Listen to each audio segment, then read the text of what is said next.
Welcome to take on. आज हम करने जा रहे हैं जी एडवांस 2020 का क्वेश्चन है आपके स्क्रीन के ऊपर ये रहा।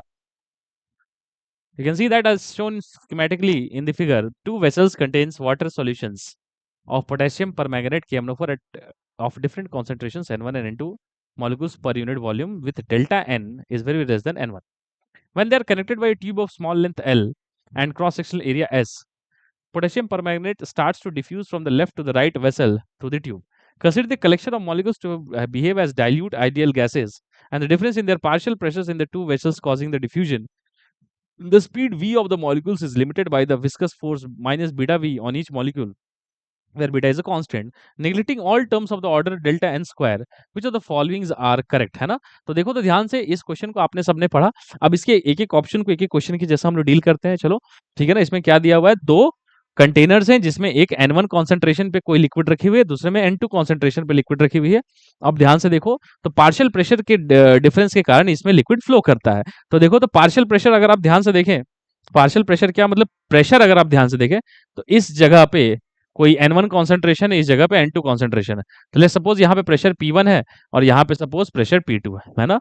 तो प्रेशर P1 और प्रेशर P2, यहाँ पे सपोज टेम्परेचर देखो दोनों का टेम्परेचर T दिया हुआ है ना, कंटेन्स एट टेम्परेचर T, तो इसका भी टेम्परेचर T है और इसका भी टेम्परेचर T है। ठीक है, अब ध्यान से देखो तो हम एक एक्सप्रेशन जानते हैं अच्छे से कि आइडियल गैस बोला है उसने ट्रीट करने के लिए PV इक्वल टू NRT। क्या मैं इसको ऐसे लिख सकता हूँ? देखो तो P को लिख सकता हूँ मैं V ऐसे रहने दो, N को लिख सकता हूँ मैं number of total number of molecules divided by Avogadro number into R into T। अच्छा क्या मैं इसको ऐसे लिख सकता हूँ P is equal to N by V और R बाई NA इधर हो जाएगा ना, R बाई NA और इनटू T।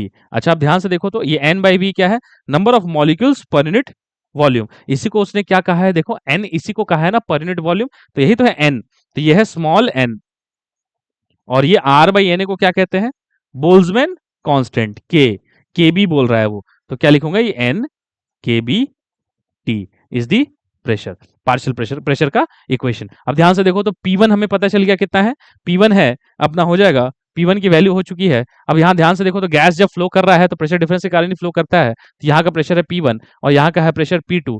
तो देखो किसी भी क्रॉस सेक्शन पे अगर हम लोग बात करें या छोटे से डीवी वॉल्यूम पे हम लोग बात करें तो देखो तो क्या हो रहा है उस पर, किसी भी डीवी वॉल्यूम पे अगर हम लोग बात करें यहाँ पे किसी भी डीवी वॉल्यूम पे, तो उस पे इधर से प्रेशर, इधर से फोर्स लग रहा है F1 और इधर से फोर्स लग रहा है कौन सा, एक रिपल्सिव फोर्स लग रहा है F2 कौन सा मतलब मूवमेंट फोर्स है, F2 मूवमेंट फोर्स है। देखा जाए तो विस्कस फोर्स है, विस्कस फोर्स मतलब ऑपोजिट डायरेक्शन से कौन सी फोर्स लग रही है, विस्कस फोर्स लग रही है। और ये फोर्स, अब ये देखो ध्यान से, सॉरी विस्कस फोर्स का मैंने जिक्र कर दिया, अभी जरूरत नहीं थी विस्कस फोर्स की। मैं ये कह रहा हूं दो फोर्सेस लग रही हैं, उन दोनों फोर्सेस में F1 इधर से प्रेशर P1 के कारण और उधर से लग रहा है प्रेशर P2 के कारण, इधर से लग रहा है F2। अब ध्यान से देखो कौन जीतेगा, वो डिपेंड करता है कि प्रेशर किसका ज्यादा है। F1 माइनस F2 क्या है, F1 minus F2 is nothing but P1 minus P2 into cross sectional area S।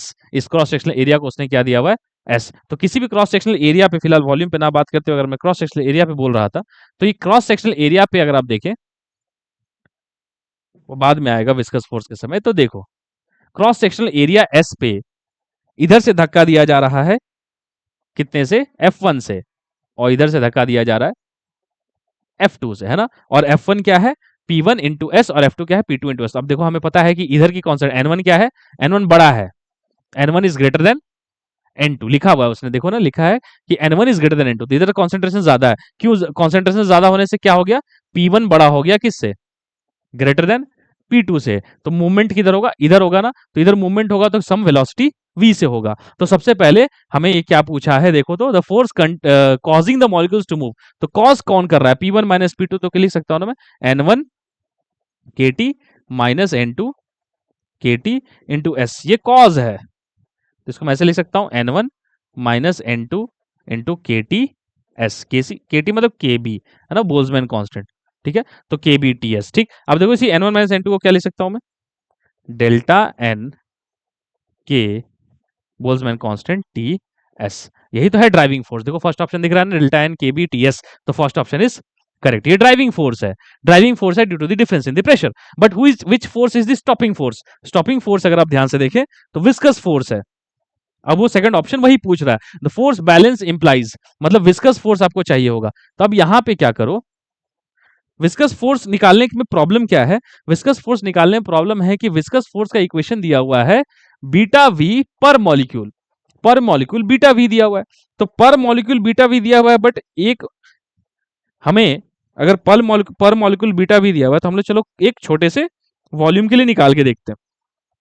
Like suppose अब क्या करते हैं, देखो यहां पे अगर हम लोग ध्यान से देखें, ठीक, क्या मान लेते हैं, जैसे सोचो, जैसे मान लो कि इधर से फोर्स लग रहा है कौन सा, एक ड्राइविंग फोर्स लग रहा है, इधर से ड्राइविंग फोर्स, और इधर से क्या लग रहा है, विस्कस फोर्स।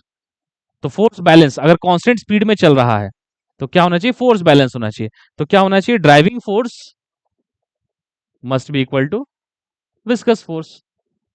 तो देखो ड्राइविंग फोर्स तो हम लोग ऑलरेडी निकाल ही चुके हैं, डेल्टा एन कितना आ रहा है, वो डेल्टा एन के बोल्ट्जमैन कांस्टेंट टी एस, निकालना हमें बस विस्कस फोर्स है। अब विस्कस फोर्स के लिए प्रॉब्लम क्या है, उन्होंने दिया है बीटा वी पर यूनिट, देखो बीटा वी क्या, ऑन ईच मॉलिक्यूल। अब ध्यान से देखो तो ईच मॉलिक्यूल में इतना है, तो कितने मॉलिक्यूल्स होंगे एक छोटे वॉल्यूम, अगर आप ध्यान से देखें तो नंबर ऑफ मॉलिक्यूल्स अगर आप देखें तो कितना है, N1 है ना, यहां ध्यान से देखो तो N1 इज पर यूनिट वॉल्यूम। तो विस्कस फोर्स पूरे उस चैनल में कितना लगेगा, देखो इस पूरे चैनल में अगर हम लोग ध्यान से देखें तो विस्कस फोर्स कितना लगेगा, इसकी कॉन्सेंट्रेशन कितनी है N1, S cross sectional area है और L लेंथ है। तो अगर हम लोग देखें तो कितने number, total number of molecules कितने हैं इस पूरे पाइप में, इस पूरे पाइप में देखा जाए तो बस N1 ही है। तो टोटल नंबर ऑफ मॉलिक्यूल्स अगर हम लोग ध्यान से देखें तो कितना है, N1 is number of molecules per unit volume into volume S into L.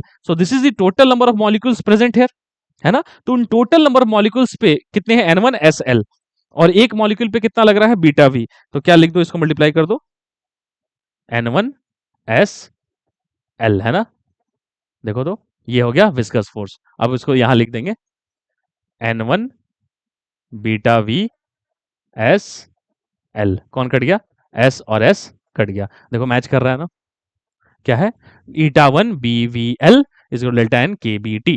तो देखो बी ऑप्शन भी करेक्ट है ना, बी ऑप्शन भी करेक्ट है। अब ध्यान से देखो तो total number of molecules going across the tube पर सेकंड इज, पर सेकंड कितने मॉलिक्यूल जा रहे हैं, अगर आपको पता करना है पर सेकंड कितने मॉलिक्यूल जा रहे हैं तो उसके लिए क्या कर सकते हैं, देखो हमें पता होता है डिस्चार्ज का इक्वेशन, डिस्चार्ज आपको पता होगा एरिया इनटू वेलोसिटी। ये क्या होता है, इसका इसका डायमेंशन क्या होता है, मीटर क्यूब पर सेकंड।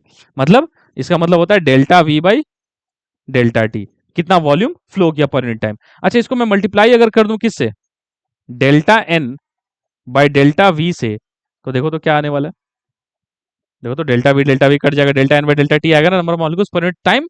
तो ध्यान से देखो तो delta N by delta v और delta v by delta t, delta v by delta t कैसे आएगा, एरिया इंटू वेलोसिटी, मतलब एस इंटू, है ना, एरिया एस ए है, एस लिखा गया है और वी को कितना है, वी रहने दो। अब ध्यान से देखो delta N by delta V क्या है, number of molecules per unit volume, वो कितना है यहाँ पे N1 है ना, तो क्या लिखेंगे, ईटा 1 इज पर यूनिट वॉल्यूम, ईटा 1 एस वी, ये क्या है, नंबर ऑफ मॉलिक्यूल्स, है ना, कहा गया, हाँ हाँ। अगर आप ध्यान से देखें तो क्या होगा, अब वी की जगह मैं क्या लिख सकता हूं, तो वी की जगह यहां से उठा के लिख लो, यहां वी क्या दिख रहा है, देखो delta N K B T is eta 1 B V. तो वी क्या है, डेल्टा एन, अच्छा एल भी है, डेल्टा एन बाई एल और के बी टी बाई N1, है ना, बी, ठीक है। तो ये क्या हो जाएगा, ये हम लोग लिखेंगे ना वी, और वहां पे क्या है अपना बीटा, ठीक है। तो N1 बीटा वी, बीटा, ठीक। अब इसको यहां रख दो, बस इसमें करना है क्या है, तो देखो क्या लिखेंगे, व्हाट हैव टू डू, यहां लिखो, ये आएगा एस, वी की जगह रख दो डेल्टा एन बाई एल के beta T by N1 beta, है ना, और इनटू N1, तो N1 कट जाएगा, तो तुम्हें आता हुआ नजर आएगा साफ साफ, कौन सा है, ऑप्शन सी। तो ऑप्शन सी आता हुआ नजर आ रहा है मुझे भी, आपको भी दिखेगा। ऑप्शन डी क्या, rate of molecules getting transfer through the tube does not change with time, it changes with time because it depends on the concentration, और जैसे जैसे वो मिक्स होंगे तो कंसंट्रेशन डिफरेंस कम होगा, तो क्या होगा, रेट का जो होगा, मिक्सिंग का जो रेट होगा वो भी चेंज होगा। सो ना it depends on time, okay, time के साथ वो धीरे-धीरे कम होता जाएगा। ठीक है, मिलते हैं नेक्स्ट क्वेश्चन में, till then take care and bye.